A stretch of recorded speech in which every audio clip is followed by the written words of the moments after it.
Vous écoutez KTO Radio dans la parole aux associations d'aujourd'hui. Catherine Kafarski, qui est responsable communication interne à Habitat Humanisme, nous parle des dernières actualités de l'association. On vous écoute. Oui, Raphaël, merci. Alors, Habitat Humanisme, vous le savez, on en a déjà parlé ici, a pour mission première de loger et d'accompagner des personnes en difficulté. Mais nous sommes également des bâtisseurs de liens. Nous avons développé des projets de résidence intergénérationnelle où vivent à la fois des jeunes, des mères avec de jeunes enfants et des personnes âgées. En France, on a à peu près 52 résidences de ce type. Et cette année, on en a ouvert plusieurs à Toulouse, au Mans, à Douai aussi dans le Nord. Au Mans, par exemple, je peux vous donner l'exemple de Pierre, qui est résident, qui a 69 ans. C'est un ancien libraire, il a une petite retraite, il a connu, après sa séparation, d'importants problèmes de santé, et la vie collective lui a permis de retrouver un équilibre. C'est pareil pour Isabelle, qui vit là avec ses 3 enfants et qui a quitté un conjoint violent et qui peut enfin se poser ici en sécurité. Alors, nos résidences intergénérationnelles, elles sont soit des constructions neuves, soit des rénovations, et parfois dans des lieux emblématiques, comme d'anciens couvents ou d'anciennes cliniques, qui sont reconfigurées. À Nantes, par exemple, la résidence Saint-Augustin a été mise en place dans une ancienne clinique.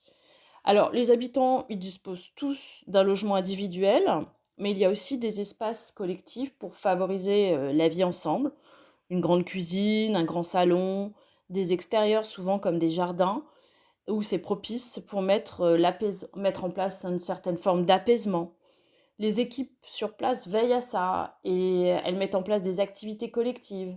Donc il y a aussi souvent un ou une responsable de site et puis une équipe de bénévoles. Alors par exemple, chaque semaine, il y a un repas. C'est traditionnel où chacun met à la main à la pâte et prépare quelque chose. Il peut y avoir aussi des activités artistiques ou manuelles, peinture, couture, vidéo, rythment la vie collective. Les mamans apprécient beaucoup ces résidences parce qu'elles y retrouvent parfois une seconde famille, avec les personnes âgées qui participent par exemple régulièrement au goûter d'anniversaire des enfants. Alors toutes les personnes qui habitent nos résidences ont des faibles revenus. Et comme la crise du logement s'aggrave, hein, vous le savez tous, c'est difficile d'accéder au parc privé, notamment dans les grandes villes, où les loyers sont devenus assez inaccessibles. Alors pour les étudiants, c'est aussi l'occasion de prendre un peu de temps pour accompagner les personnes âgées. À Nice, par exemple, à la résidence Fabrice Cayol, située dans un quartier très calme, mais proche d'une université, la doyenne, âgée de 95 ans, et encore autonome, a l'impression d'être un peu l'arrière-grand-mère. Carole, étudiante sur le campus proche d'ici, a noué des liens d'amitié très forts avec elle. Elle va souvent la voir pour voir si tout va bien, si elle a besoin de quelque chose, d'une petite course. Elles ont même déjà passé des fêtes de Noël ensemble. Ici, Michel dit de Carole que c'est même sa nièce d'adoption. Alors, les personnes accueillies dans nos résidences font l'objet de toutes les attentions et sont partie prenante des décisions. Il y a un conseil des résidents où ils décident des activités ensemble.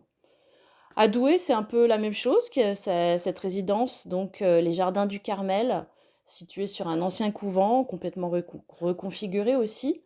Les locataires se sont installés fraîchement en septembre et ont commencé à faire connaissance. Alfred, par exemple, 85 ans, et son épouse ont posé leurs valises ici après avoir vécu 52 ans dans une maison à 100 mètres d'ici. Ils ont vite sympathisé avec Linda, 22 ans. Ils ont eux-mêmes des petits-enfants, mais Linda est un peu une autre de leurs petites filles. Merci beaucoup, Catherine Kafarski. Je le rappelle, vous êtes responsable communication interne à Habitat Humanisme. Excellente journée à vous.